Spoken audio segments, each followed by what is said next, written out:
Alright, so a little while ago we talked about some of the worst Neo Geo games out there, and today we'll finally put a positive spin on that and talk about top 10 Neo Geo games, but for a specific purpose. So there's a bit of a qualifier there. I'm not saying that these are the best Neo Geo games, period.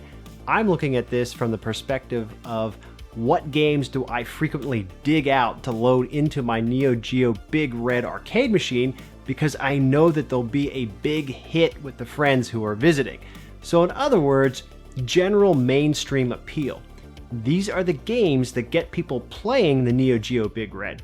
But really, this could apply to any format. It could be using a Terra Onion or Darksoft multi-cart on a consoleized system or an AES, or even just introducing someone to Neo Geo via a RetroPie. So in short, these are games that will get people playing Neo Geo and having fun based on my very subjective experiences. So these are the top 10 games I rotate in my cabinet when friends come over, but at the end of the day, I only have 4 slots in there, so I'll try to pick my ultimate party lineup at the end of this video. So first up is Alpha Mission 2, and yeah, I know what you're thinking. It's not exactly a household name, and you'd be totally correct on that. No one asks to play this game by name, but don't underestimate the power of its familiar presentation here. It's a vertical space shooter, and people have seen this type of classic setup before and will recognize that format. More on that in a second. But yes, Alpha Mission 2 isn't the greatest shooter on the Neo Geo by any stretch of the imagination, but this goes back to what I said about the, quote, best games. If you decide to load up Polestar, you'll probably frustrate the hell out of your casuals, and I can't imagine those who don't typically play games are going to last long at all playing something like that. You need something that anyone can jump in on and have a good time with, and Alpha Mission 2 delivers on that front. Alpha Mission 2's data graphics may even be somewhat of a charm factor here as your peeps blast their way through this one cooperatively. They won't care that things look prettier elsewhere, only that they aren't being punished by checkpoints if you had decided to go with another shooter. I recall on one occasion I had left this in my cabinet when someone came over and they kept saying how much fun they were having because they used to play it on Nintendo. I tried to clarify that yes, the first installment of this was on Nintendo, but that this was the sequel to that game. But they said no, it was this one, because I clearly don't know what I'm talking about as far as video games are concerned. Now, in the past, I've mentioned that Baseball Stars Professional deserves more credit than it usually gets. Almost always lives in the shadow of the next game on my list, Baseball Stars 2.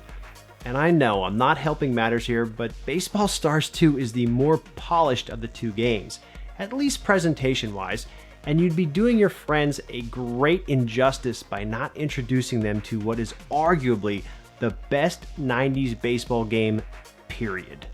Much like Alpha Mission 2, some of your peeps may claim to have played this one on the NES, and they'd be correct, but they played the vastly different ROMstar version of the game that is still a good time, but not in the same vein as this wild and over-the-top arcade version.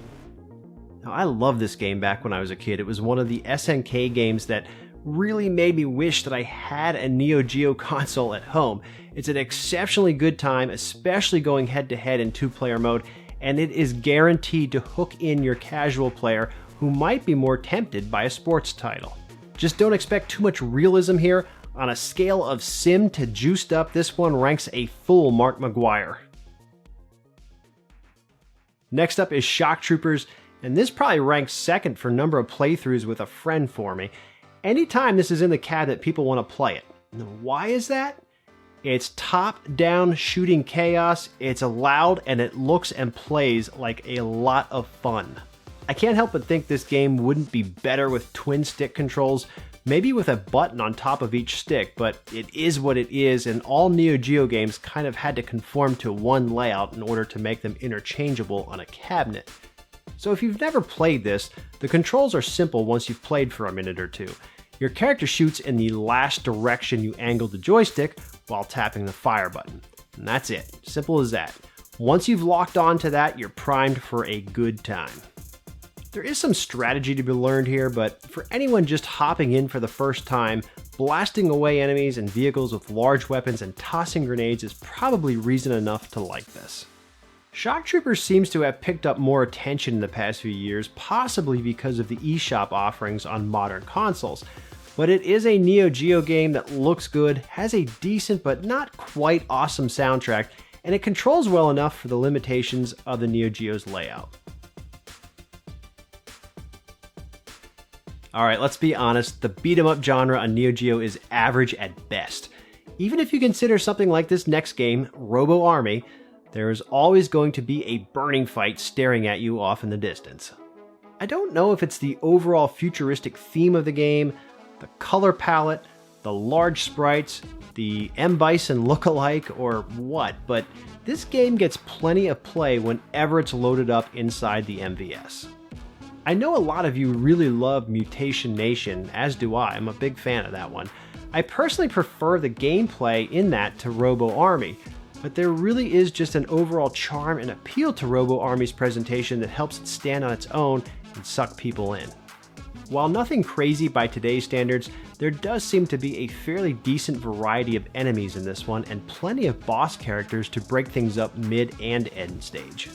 The gigantic robot ape is a cool addition in the first stage and helps to entertain and intrigue even the most skeptical of friends. Again, this is a traditional format that they'll recognize, but one that is also unique and quite good on the Neo Geo. As you might expect with any of the games on this list, it's best enjoyed in co-op mode. Now this has to be a top 5 Neo Geo game, and it's one you need to make your friends play. Now Neo Turf Masters isn't Golden Tee, there's no trackball controls here and it definitely looks its age, but if you have anyone who is visiting that is apprehensive of fast-paced action titles and back-and-forth mainstream sports games, here's golf, people. It's golf, the sport that allows the physique of someone like John Daly to be considered an athlete. Maybe. But a lot of that is just the dressing for this game that gets people sucked in. It's a little deeper than you may give it credit for initially, while still retaining all the qualities of an arcade title that is easy to pick up and play. There's even a character selection screen giving the player the option of selecting between various skill attributes. So yes, this is for sure an aim, time, and tap game, but it's one that is very slick and fluid with that premise. Again, common theme here is that it's both fun and easily accessible. Most people don't need to be told the rules of golf either, so there's another piece of familiarity that works in your favor. Truly though, if you're into Neo Geo, you know that this is a timeless title and one that deserves to be passed on to those who might not be in the know. So make sure you do your part with that. Alright, this is a bit of a tough one because usually when someone owns a one-on-one fighter and you go to their house to play it, you're in for an ass beating unless you already know the game pretty well. So don't be that person at your own party. Let your friends enjoy Samurai Showdown 2 for the marvel that it is on the Neo Geo. It's arguably the best of the Samurai Showdown series, and playing it even a few times is sure to hook in a few normies, so long as you aren't dominating them at every turn. Now I have loaded up SVC Chaos for people, mostly because it contains the Street Fighter characters which are more recognizable to my peers. You'll get a lot of questions about this from people who aren't really into games though, and you'll just end up sounding like a really big nerd explaining what a crossover game is. That is, if you don't break your cart in half first when they tell you that they had it for Super Nintendo. So between that and the fact that Samurai Showdown 2 is pure bliss at its finest, you're better off rolling with this solid sequel in my opinion, because you get the added benefit of sharing something that is truly from the heart of SNK. Most everyone considers Street Fighter 2 the greatest arcade game sequel of all time, but I definitely think Samurai Showdown 2 at least warrants consideration for a top 10 follow-up list, so be sure to give your friends a chance to experience it.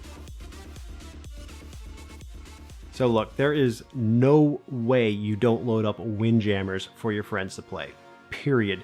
This shouldn't even be a discussion or a surprise to anyone. I don't know that I even really need to give it any type of introduction or accolades. If you're watching this video, there is a 99% chance you already know what Windjammers is. Even if you yourself do not like Windjammers, or you think it's overrated, don't let that keep you from having it available for others to be introduced to. You know it's pretty popular for a reason. It's a very basic concept and one that goes way back to gaming's roots. So even if it isn't your thing, toss it out there and see if you can't get a few new people hooked on flying power discs and ultimately Neo Geo. Honestly, this is a fantastic round-robin party game. If you want to impress your friends by showing them the well-known Apocalypse Now and Full Metal Jacket, I don't even know if I'd call it inspiration so much as straight up copying, but okay, you get the idea here. Wow them by showing off your Neo Geo and movie knowledge with NOM 1975. Sure, I am choosing a lot of violence for this list, it seems. Lots of guns and shooting, but that was the way of the arcade scene back then, and the Neo delivered plenty of bullets considering it was alive during the fighting game craze. This is another great co-op game that is very easy to get into and play because its setup will likely be familiar to most people. This is basically an enhanced version of Cabal. Aside from being somewhat forgiving to newcomers, at least early on, this also represents a little bit of Neo Geo history, with it being one of the first titles available for the arcade and a pack-in game for the AES system. This is a relatively short game, which is nice because you can then switch off to other games after finishing this one, and you haven't wasted too much of your evening. I will say though, you want to give it your best run at the final boss, because you must finish him off without continuing or the game will restart. So you'll really need to put a little pressure on your comrades to get good before the final battle. I mean, really, what would this list be without an iconic Metal Slug game? I went with the first title here because it's the one I'm most fond of, but you really can't go terribly wrong with any Metal Slug game unless it's 2 or 4, probably 5. And if you have 6, just throw it in the garbage because that's a bootleg on Neo Geo. Jokes aside, you all know what this series is and are familiar with the run and gun style of gameplay, the awesome hand-drawn sprite work, the animations, and creative scenery. This is truly a blast to play solo or co-op, so make sure you give your friends the courtesy of introducing them to this amazing series. If you're fortunate enough to actually have people want to come back and see you again, rotate to the next in the series so it's a different experience for them. If I'm being honest, I usually do switch between 1, X, 3, and 5, with 1 and 3 seeing the most playtime by far. I guarantee one of these games will create a new fan. People ask me all the time if they can play this when they come over. They don't usually ask for a specific one, and I'm not sure some of them even know there are different ones. They just want to play Metal Slug, period, and you have to give the people what they want. And this last one is not a joke. I purposely saved it for the end because I truly believe that League Bowling is hands down, far and away, the best Neo Geo game for a gathering of friends. I just mentioned that people ask to play Metal Slug. I get twice as many requests to play League Bowling as I do Metal Slug. Why is that? Because it's a lot like Neo Turf Masters. It's an aim, time, and tap game for something that most people already know the rules to. The matches in this one go super quick too, so even if someone has a bad round, things are over in a few minutes and a new game can begin. The scoring and competitive play make this highly addictive and exciting. Yes, exciting. We are talking about a bowling game. I would say that the multiplayer is where this title really shines, and unlike a lot of the other games on the list, I can't say that this is as much fun solo as it is with friends. So definitely make sure to load it up and take advantage when you can. And that is my list of the top 10 games rotating into my Neo Geo Big Red cabinet. There are some honorable mentions and other games that easily could make this list, and I will note that I intentionally left off the Magical Drop and Puzzle Bobble games. I really don't play puzzle games that often, and I don't want to get stuck playing them when I have people over. So sorry, I know that that's selfish, but they don't even know what they're missing out on, and I don't have to play a genre of games that I don't typically like. So I did say I'd give my 4-game lineup here, and it's ever-changing, but I do have a 4-slot board, and to start out a night in 2021 with, I'm definitely going to have to go with League Bowling, no surprise there. Metal Slug 103, Robo Army, and it's tough, but I'll go with Baseball Stars 2 because it's currently summer and it's fun to have something seasonal in there. So that's my starting lineup for the 4 slot. Let me know what games you have picked to play with friends or have used to introduce people to Neo Geo. I'm sure there are a lot of opinions on this topic. Don't forget to like, comment, and subscribe. Oh yeah, there is actually ScarletSprites merchandise now available in the store. As difficult as that may be to believe, it is true. So if you want to support the channel, feel free to grab a sticker, t-shirt, hat, corset, or whatever else is available in there.